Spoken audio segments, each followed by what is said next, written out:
Lightning like Steve McQueen. I'm in the fast lane when the light turns green. And I built tough, I ain't nothing but grit. Cause I made rugged blood, sweat, and spit. Yeah, like a horse I fly. Better push yourself in for a bumpy ride. I like to play hard, but I work harder. And I weather the storm cause I'm built stronger.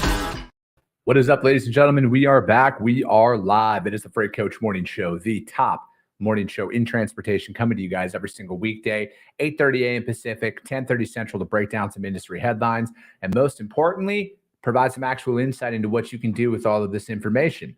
If this is your first time tuning in, welcome. This is the real side of freight. What do I mean by that? I mean, I only speak to transportation professionals on this show, as well as my twice a week long form podcast, you guys, because I believe in putting the right information out there from the people who have done what you're looking to do or who are currently doing what you're trying to achieve, so you can apply, utilize, and see a meaningful difference in your business and your life. It's one of the many reasons why I proudly fly this American flag behind me every single day.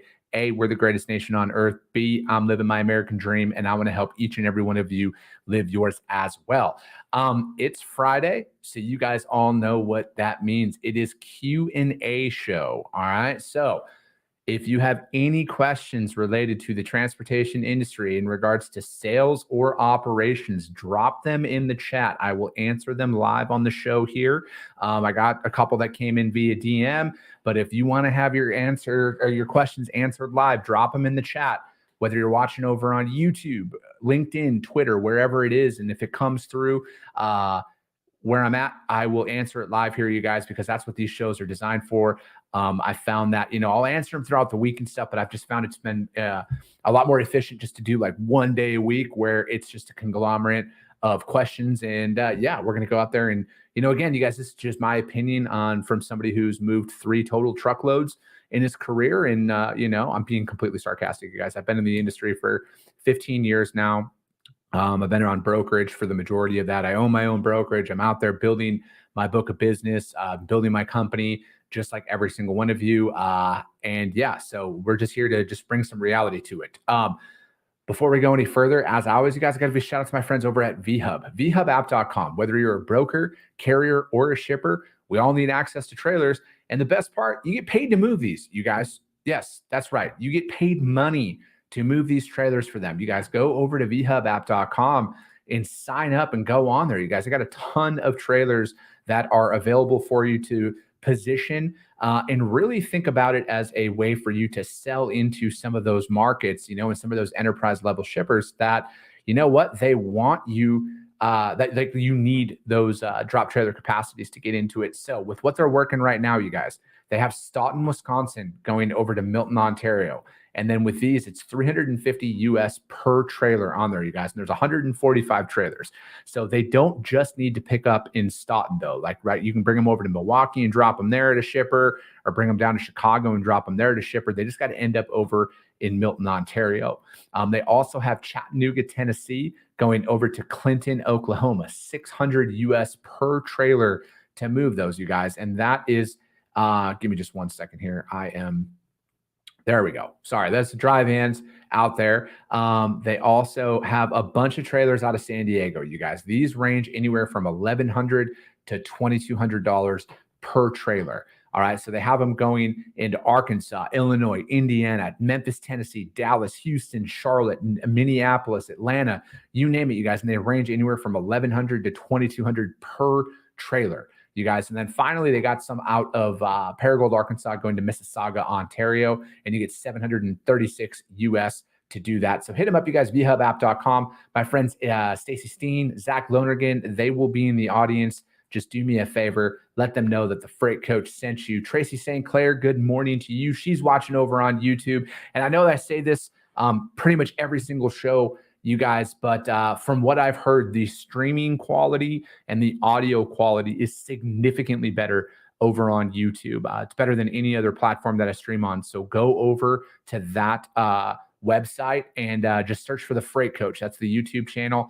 Go over there, you guys, and check it out. Hit subscribe if you're going to go over there. Help your boy out, you guys. That's how we reach more people. Christine Kyle, good morning. Thanks for tuning in. Lewis, dude, what is good, my man? How is everything going in your world, Lewis? It's been a minute since I've seen you in here. Let's go, baby. John Tay Reed, Happy Friday. Thank you for tuning in as always. Jordan Eckert, always a great day when you can listen to the Freight Coach. I appreciate that. Thank you, sir. Those compliments never get old. Just throwing that out there, you guys. Sunny Sharma, good fucking morning. Orange shirt gang. Yeah, I brought the orange shirt back.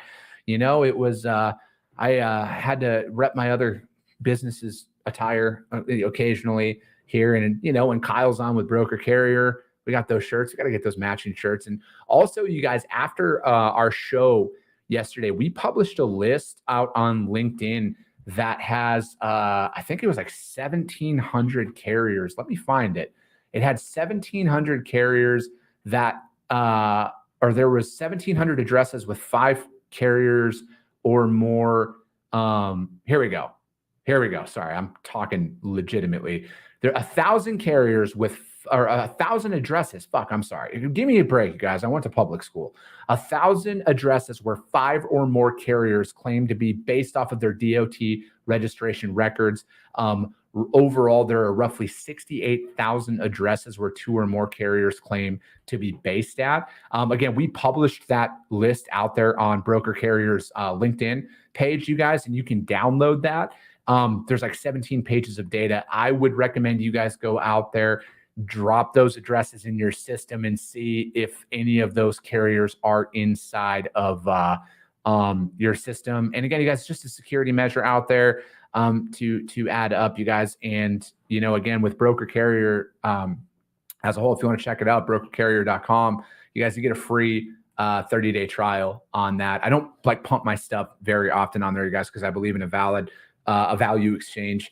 But you guys, we're going to be publishing more and more of that information because we are compiling all of this data. Again, I truly believe we cracked the code when it comes to the fraud that is going on out there. And, frankly, at the end of the day, there's only one organization that could really stop a lot of this from happening repeatedly, and that's our friends in DC, the FMCSA, if you're, wondering. But I don't think that they're going to do anything about it because, at the end of the day, you guys, it's a fucking revenue stream for them. $300 a pop per MC that gets to come through. That's like 40, 50 million a year in revenue. So why the fuck would they be incentivized to stop it? But we're going to do everything in our power to push and put all of that information out there, you guys. And then, frankly, we stop them from even getting set up in your system and other security steps out there that, at the end of the day, Kyle doesn't want me to keep speaking out my ass on a lot of this stuff. But we have the security steps in place. We're going to be publishing a lot of this information for you guys so you guys can cross-reference it with the information we put out there. So, yeah, just a heads up on that. Let me see. Jonathan Walschlager, what is up, my dude? Thanks for tuning in. Sonny, you are right. I do need more coffee. What's that, you ask? What kind of coffee is that? That's my friends over at Black Rifle Coffee Company. I'm a coffee club member. Subscribe to that and get that brought to my office here every single month. And, if my friends over at Black Rifle, Evan Hafer, Matt Best, if you guys are watching this, JT, hit your boy up, just saying, big fan. All right. Massive fan. Zena, what is up? Good morning. Happy Friday to everyone. She says, here in diesel fuel, you guys, hey, it is a Q&A show. So if you guys want your sales questions answered live on the show, drop them in the chat. Sales or operations related questions, drop them in the chat. I will answer them live on the show, you guys. Jackknife TV, what is up? Watching over on YouTube. Boom. Sam Hunter, good morning. Appreciate you, sir. Thank you so much for the support. My man. I love it. Diesel fuel, you guys, is at $3.79 a gallon nationwide right now. I get that information from the EIA.gov. It's just a good opportunity for you if you are pricing fuel, pricing freight on a line haul plus fuel basis to give you an understanding of where things are in the market. And then also if there is a, if you're out there just bidding, right? Because a lot of these larger shippers out there, I don't know if anybody makes everybody aware of this, but they'll bid on a line haul plus fuel basis, right? And the national average for fuel can sometimes vary per customer at the end of the day. But this gives you they're all within a couple of points of each other at when all things said and done. This gives you a better understanding of what you're looking at and how you can get this stuff priced out.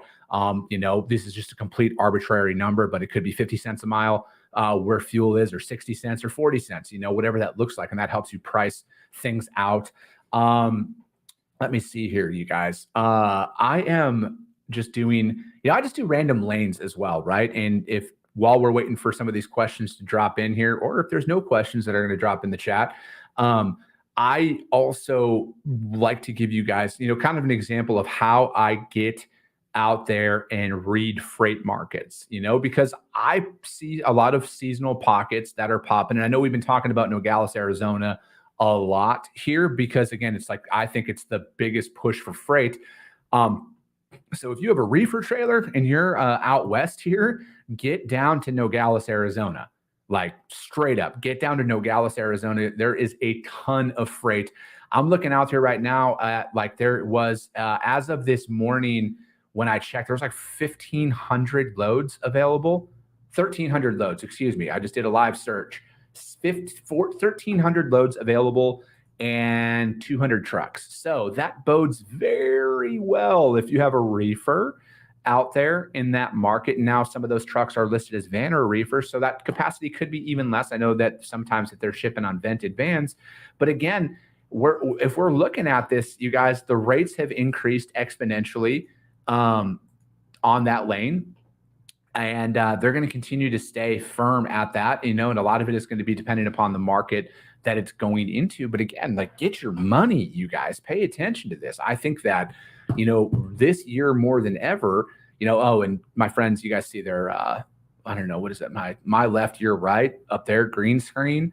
If you guys see their logo, that's what I use inside of my brokerage to price literally everything out. This is how I'm winning more and more freight, because they help me accurately look at historical data, right? I break a lot of these markets down and a lot of these lanes that I run, because right now, when it is as competitive as the market is I want to keep my prices as consistent as possible. And frankly, in any freight market, I want to keep my customers' rate as consistent as possible. And then I want to pay my carriers consistently, whether it's above market or whatever that looks like. And I read markets based off of a 30, 60, and a 90-day cycle. How does it perform throughout that time? Has the rate remained consistent? And I think that, or has it dropped or spiked 5 cents a mile, whatever that looks like. And then I will offer longer term pricing to my customers on that. Now, granted, this is only for legal freight, right? So at Freight Coach Logistics, we're the top open deck and heavy haul shipper in broker in North America. You're not going to convince me any differently of that, but I offer longer term. I feel more comfortable offering longer term pricing based off of the information that I pull from my own historical data, but going on green screen and seeing where the market is trending and has trended, you guys, that's how I really go out there and deliver that, because it's price is everything when you're getting in the door with somebody, right? I think that that's a very well established thing in freight sales, is price is going to be a factor early on, and you want to make sure you're quoting the right price, right? Obviously, you don't want to go in there and then bid super low. I don't understand how some people go in and bid below market just to get in the door with somebody. Fuck that. I value my service way too much to play that game where I'm knowingly bidding at a loss just to get access to freight. I don't play that game. So I'll go in there and, for me, it's just bidding long-term. That's my strategy is if I'm running Phoenix to Albuquerque for a customer, I'm going to keep that rate as consistent as possible to my customer throughout the year, because I don't think that there is that out in a normal freight market. Yes, there's changes, but it's not as drastic as some people try and make it out to be, right? Unless it's a fucking complete natural disaster, FEMA loads where they're just getting shit out there, that's a different story. But for the most part, the rates don't change as drastically as some people want to sell it as, right? How do I know that? I don't know. I've moved 3 truckloads in my career. Again, I'm completely joking with that statement, but I pay attention to a lot of this shit. And the majority of the freight that moves out there is running fairly consistent pricing throughout the year. Yes, there's going to be a couple of spikes, but if you're doing your job and building up your carrier base like you should be as a broker, you don't have to deal with a lot of all of that shit out there.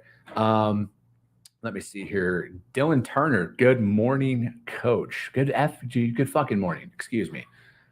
Let's get some. He's watching over on YouTube as well. He's another one of those that came out there. You savage. Thank you, Lewis. I appreciate that. Dylan was one of the first ones to DM me about the YouTube stuff and said it's a lot better over on YouTube. The stream is. Let me see here. All right. A very common question, like, and especially right now, a lot of it boils down to, and I want to talk about this one because I get this as well. As it's just like when you're onboarding customers, like what's next, right?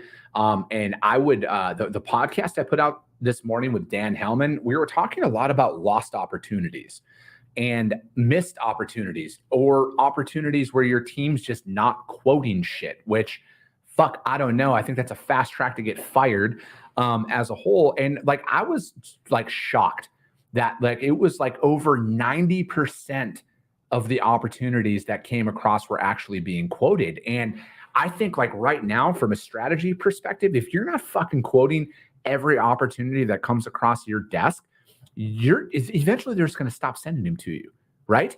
And I think that it's amazing to me how many people are out there complaining about how there's no freight. It's like, but are you working everything that comes across your desk? Are you actively getting out there and quoting everything that comes to you? Because if you're not, man, you're going to work yourself out with some of these customers really fast, like very, very fast. And, that was one of the questions that I got via DM is how do I grow with my customers? Common question, right? Like, because I say this and, some people want to disagree with me, and that's fine. You can disagree with me all you want. I believe in the First Amendment in this country, and it's completely okay. Hell, I'd even invite you on my show if you disagree with me, because I feel like at the end of the day, if your way of doing things helps somebody out, that's what I'm concerned about. But anyways, back to the question, how do I grow with the customer? I think, as I say, selling is easy, right? Like putting yourself out there, reaching out to people, selling is going to be easy.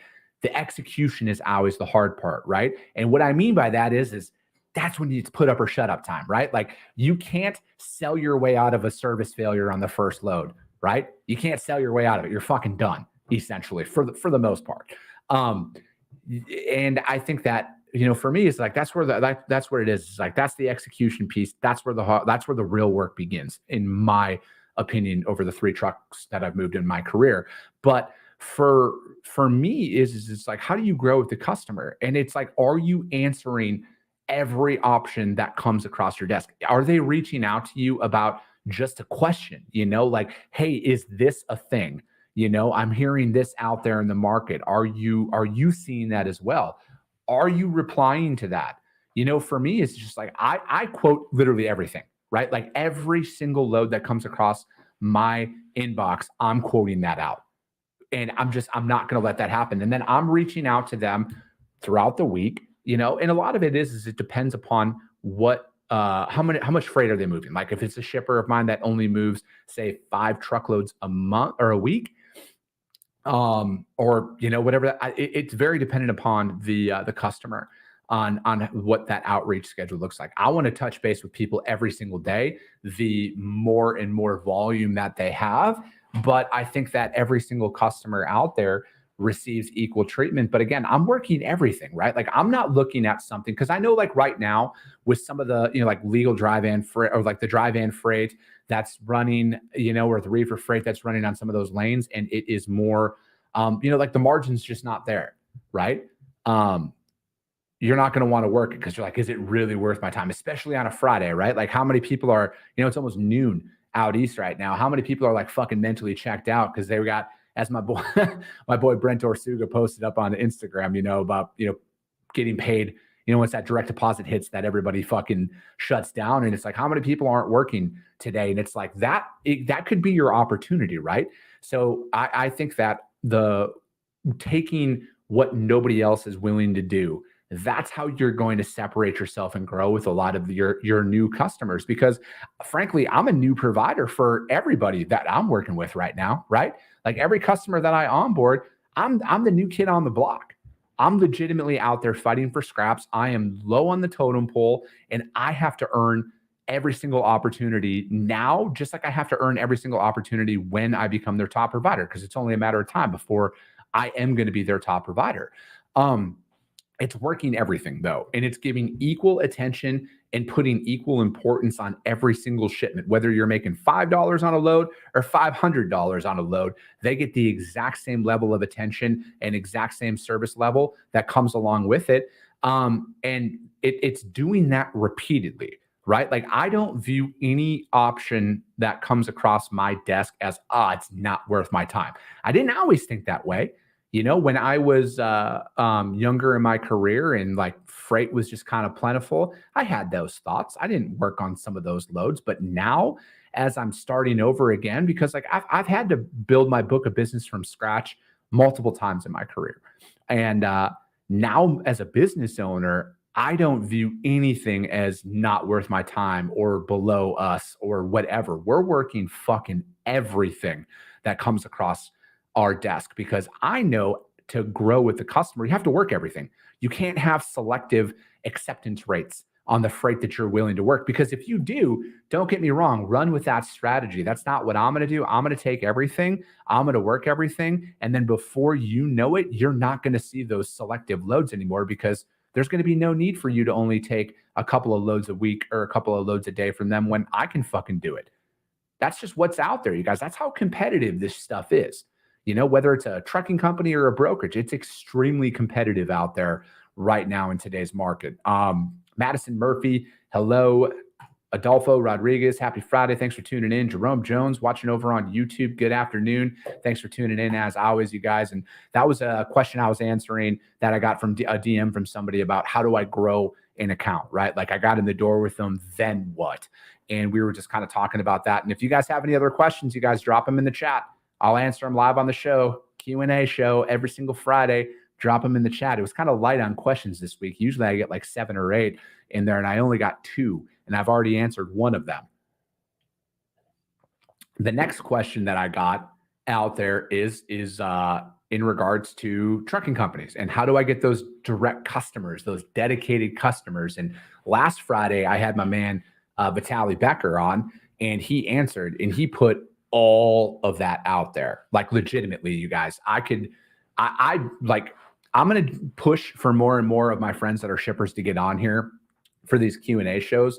But you know, for me, I would recommend going back and watching that show, because he put it all out there. But yes, I would without a doubt in my mind say that for you to get in the door as an asset provider is, you know, look at like what size shipper are you going after? And I even do this inside of my brokerage, right? I'm even out there prospecting the right customers. I'm not just going after people for the sake of going after them. I'm going after the right customers. I do my research. You know, I utilize lead generation software inside of my brokerage. You know, again, they don't pay me or anything like that, but I use a company called seamless.ai. And if you guys want to be in touch with them, let me know. I can introduce you to my guy over there. But I check like revenue size and everything that comes along with it, because I want to get in like my target customer, like my perfect customer that I would go after is going to have anywhere from 50 to 100 monthly shipments up to 2,000 monthly shipments. So I don't, you know, about that 22,000 annual shipment max. That's my target market. And that's a vast market, I know, but it's also the most underserved one that's out there, because, you know, everybody wants those large enterprise ones that are moving 500 shipments a day. And that's cool. Fuck, I wish too, but like, it's just not in the cards for me right now as you grow and scale. And, you know, a lot of my hypothesis behind a lot of that is it's very expensive, right? You need a lot of capital to move freight for some of these Fortune 100 companies. You need a ton of capital. We're talking like multi-million-dollar credit lines a month to move that freight. And I think that that's like a big deciding factor, but it's also like, if a customer told me today, I need you to pick up 400 truckloads by Tuesday of next week, I wouldn't be able to accommodate that. Not effectively at all. It would not happen. But, and it's the same thing if I was an owner operator or a small fleet going in, I would want to target those shippers that that have the volume that would be like, hey, you know what? I'm in Phoenix, Arizona. That's obviously where I live. I want to run Phoenix over to Albuquerque so I could pick up on Monday in Phoenix and I could be back on Wednesday and pick up on Wednesday in Phoenix going over to Albuquerque or El Paso, Texas, or up to whatever that region is that you run. And I think that you're going to identify that there's going to be customers out there who are like, oh, that's perfect. I have a couple of truckloads a month that run on these lanes. Then we will, we'll be able to work and get set up. I think that you would find a lot more success with that. But it's just like with anything. Like if I walked in to a customer and or even I'm cold calling a customer or prospecting them and I'm like, hey, can I quote on your freight? It's going to be a very challenging sale. You're probably not going to get a response. But I feel like if you go in there, I would show up in my truck straight up. If I had a Peterbilt 379 with straight stacks and a nice 53-foot flatbed, I just like the Pete 379 straight stacks. It's like I love that truck. It's my favorite truck out there. That's why I used it. But I'd get it nice and cleaned up and polished up. And I would go around to some of the local shippers here in Phoenix. I would, get business cards made. And I would just go out there and hand them all out and let them know like, hey, this is the commodities that I like to haul. These are the lanes that I like to run. Maybe put together a little flyer. I don't know, get creative, do what nobody else is doing out there. I'm going to be honest with you. We're creating flyers for my company and we're going to go and just drop a lot of that shit off. Again, how do you get effective? How do you get creative out there? And, and if somebody doesn't agree with me, that's fine. You don't have to do it. I'm just stating what I would do in those instances. So that's what I would do, and just go out there and just introduce yourself to literally everybody you possibly can. I think that you would be pleasantly surprised how many people are going to be very receptive to you coming over and at least introducing yourself in person or offering to come by and introduce yourself in person. What was that, Sonny? Yeah, Sonny, I would definitely be in touch. If I had a customer say, hey, I need 400 loads picked up by Tuesday, we'll figure it out, man. I would, again, have to go back to, this is not an ad, my friends at Black Rifle, and have that coffee fucking rolling 24/7 because we'll make her happen. But yeah, that was those were the two questions that I got into, you guys. And if again, if we don't have anything else, I know it's Friday. It's going to be a beautiful weekend out here in Arizona. I don't know where the rest of y'all are at. If you are up in those areas where there's a bunch of smoke and shit, best of luck to you out there. And yeah, I think that's where we'll put a wrap on this show for this week, you guys. We'll be back on Monday, as always, you guys. The Freight Coach Morning Show. We'll break down articles, headlines, all that shit, and provide some value out there. But as always, you guys, if you guys got value out of this, subscribe and share the show. You guys rank that show out there on YouTube, iTunes, Spotify, wherever we go live on and stuff. You guys rank it out there because that's how we are the top show, is because of each and every one of you sharing it out there. And that if you guys see value, your network's going to see value in it as well. Because I don't pay for any social media ads or anything like that. This has legitimately been 100% organic, word of mouth. I've grown all of this out of my bedroom a couple of years ago, and it's because of each and every one of you. So I just appreciate the shit out of you guys for coming back every single fucking day and seeing this thing grow out. It's fantastic. You have a great weekend as well, Dominic. I appreciate it, my man. But that's going to be it, you guys. We'll see you on Monday. Appreciate you guys. I love you guys, and we'll be talking to you soon.